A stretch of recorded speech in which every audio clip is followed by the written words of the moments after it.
Dito sa inyong mayor, si congressman ba at si governor, kaisa ninyo dito? Hindi ba sila dito pabor sa mining company na ito?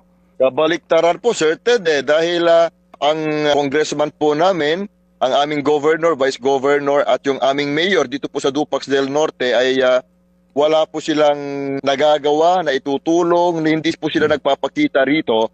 Kaya nga po, sa amin ay talaga namang obvious na sila ay kalaban namin dito sa usaping pagmimina. At iyon po yung nakakalungkot dahil wala po, hindi po kami natutulungan na feeling po namin dito ngayon ay parang naulila po kami, Sir Ted. Dahil nga po, noong kami po ay nagpunta at nagpapatulong na kahit mag-issue man lang sana ng cease and desist order, kasi kakayahan naman po ito ng mayor at yung governor para temporarily, may stop po itong exploration po ni Google Corporations, bagamat ayaw po nilang magbigay ng mag-issue ng CDO okay. or cease and desist order.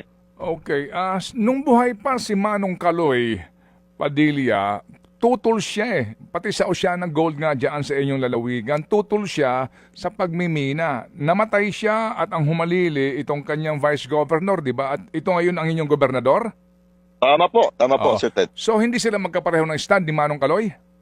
Hindi po, magkaiba, magkasalungat po sila dahil ang katotohanan po niyan, nakasama ko na po noon the late Governor and Congressman Carlos Padilla sa Kongreso, sa hearing din po kasi ipinaglaban na rin po namin noon ang against Oceana Gold at saka yung sa Royal Co Mining Company na ganito rin po, mayroon din po silang exploration permit pero dahil nagbarikada at nilabanan po namin, hindi po natuloy itong si Royal Co. Dito rin po sa Dupax del Norte po iyon at ngayon na naman, ito na naman po pero ang pagkakaiba po ngayon, noon kasama po namin ang congressman at governor po namin. Pero ngayon po, kalaban po namin sila, kalaban at feeling po namin, kalaban din po namin ang justice dahil po sa korte mismo ay dinismiss lahat yung mga petitions, yung mga motions po namin at naghain din po kami ng motion for inhibition sa judge pero ayaw po niya.